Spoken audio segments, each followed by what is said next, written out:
நிதி உதவி செய்ய வேண்டும் என்று கேட்டு விடைபெறுகின்றேன். நன்றி வணக்கம். Thank you. कुमारी कंगना राउत.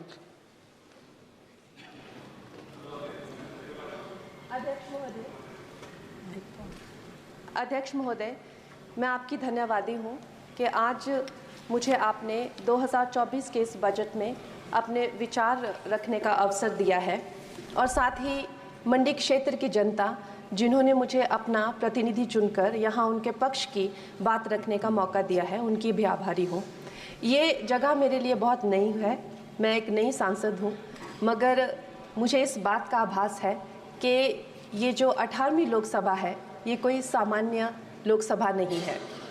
इस लोकसभा का जो चुनाव हुआ है उसमें हमारे जो शीर्ष नेतृत्व हैं, हमारे माननीय प्रधानमंत्री श्री नरेंद्र मोदी जी ने लगातार तीसरी बार प्रधानमंत्री बनकर पिछले 60 सालों का जो रिकॉर्ड तोड़ा है, उसके लिए हम सब उन्हें जो है वो हार्दिक बधाई देते हैं. साथ ही बधाई के पात्र हैं हम सब भारतीय जनता पार्टी के लोग जिन्हें ये सौभाग्य प्राप्त हुआ. और मैं ये भी मानती हूँ कि हमारे भारतवर्ष की जनता जिन्होंने एक स्थिर, सहज और सफल सरकार को चुना है और एक संकल्प को चुना है, वो भी बधाई के पात्र हैं. महोदय जी, हम सब जानते हैं कि आज से 10 साल पहले हमारे देश की अर्थव्यवस्था का क्या हाल था. आज से 10 साल पहले हमारी संघर्षशील, जो एक चरमराती और एक लड़खड़ाती अर्थव्यवस्था जो कहीं 11वें नंबर पर थी और सारा देश जो है उसको लेकर चिंतित रहता था, पिछले 10 सालों में वो अर्थव्यवस्था 11वें से 5वें नंबर पे आई है और बहुत तीव्रता से जो है तीसरे नंबर की तरफ जा रही है.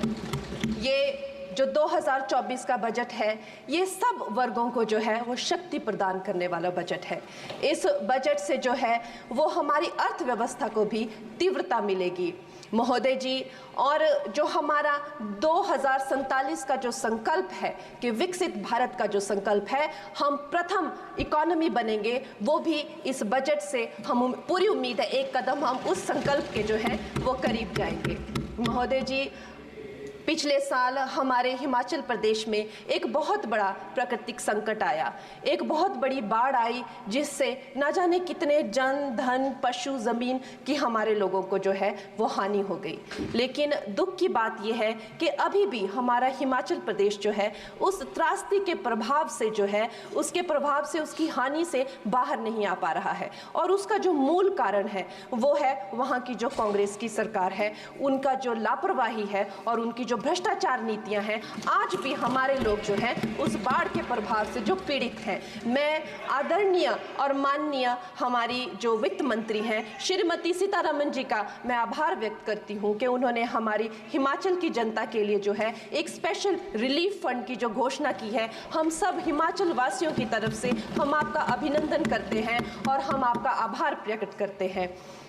महोदय जी, मुझे ये जान के और आपको बताकर इस बात की खुशी भी होती है और खेद भी होता है कि जितना काम पिछले 10 वर्षों में हमारी भारतीय जनता पार्टी ने हिमाचल प्रदेश में किया है, वो उतना काम हमारे आज़ादी के बाद 60 सालों में भी हिमाचल प्रदेश में नहीं हुआ था.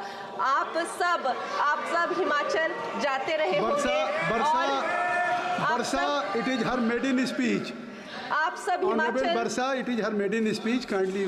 आप सब हिमाचल जाते रहे होंगे और आप सब ने देखा होगा कि वहाँ पर जो है आज से आज़ादी के 60 साल तक सिर्फ कुछ रोड्स बने थे और वो भी हमारे माननीय जो पूर्व प्रधानमंत्री अटल बिहारी जी रहे हैं, उन्होंने अपने कार्यकाल में जो है वो ग्रामीण प्रधानमंत्री सड़क योजना के अंतर्गत वो रोड बनाए थे. लेकिन पिछले 10 वर्षों में प्रधानमंत्री नरेंद्र मोदी जी की सरकार ने हमारे क्षेत्र को जो है एम्स, IIIT, IIM जैसे वैश्विक स्तर के जो है वो संस्थान दिए हैं और वंदे भारत जैसी ट्रेन को हमारे हिमाचल में पहुंचाया है. हमारे हिमाचल जैसे छोटे से राज्य को 3,500 करोड़ की लागत का मनाली कीर्तपुर जो है वो हाईवे दिया हुआ है, जिसमें माननीय महोदय जी 5 से ज़्यादा टनल हैं और 37 से ज़्यादा उसमें ब्रिजेस हैं. ऐसे वैश्विक स्तर की जो है हमें इंफ्रास्ट्रक्चर वहाँ पे मिली है और साथ साथ ही पूरे देश के लिए जो एक बहुत ही अद्भुत इंफ्रास्ट्रक्चर मार्बल है, जैसे कि हमारी अटल टनल 9 किलोमीटर की जो वो अटल टनल है, विश्व की सबसे लंबी टनल है और वो एक सिंगल ट्यूब हाईवे जो है वो पूरे विश्व के लिए जो है एक बहुत बड़ा उदाहरण है। और उसके साथ ही 11,000 करोड़ के हाइडल प्रोजेक्ट्स हमारे हिमाचल प्रदेश को दिए हैं। अगर मैं ये सूची यहाँ पे रखूँ तो शायद आप लोगों का बहुत वक्त जो है इसमें लग जाए, लेकिन लाखों लाभार्थी जो है वो चाहे मुफ्त राशन हो, चाहे पीएम की जो है वो मकान हो या आयुष्मान हो। हमारा हिमाचल प्रदेश एक ऐसे राज्य है जो पूरी तरह से शौच फ्री है और वहाँ घर घर में जो है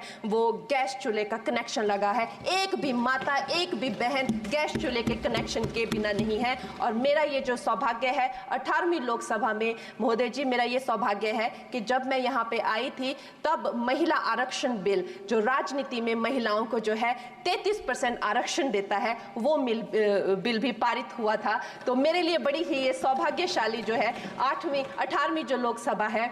और मैं ये कहना चाहूँगी कि ये जो बिल है ये अवश्य ही एम्प्लॉयमेंट हो या चाहे स्टार्टअप इनोवेशंस हो, चाहे हमारे गरीब और मिडिल क्लास को टैक्स रिलैक्सेशन हो या हमारे जो अन्नदाता किसान हो उन पे फोकस हो। ये मैं इसे होलसम बजट कहती हूँ। और मेरी एक प्रार्थना रहेगी हमारे सरकार से कि हमारे मंडी क्षेत्र में अगर एक इंटरनेशनल एयरपोर्ट हो तो अवश्य ही हमारी जनता का टूरिज्म की दृष्टि से बहुत कल्याण होगा। वो हमें ज़रूर इस विषय में सोचें। और मुझे लगता है ये जो बजट है हम हिमाचल के वासी जो हैं इसका पूरी तरीके से जो है वो वेलकम करते हैं। और धन्यवाद।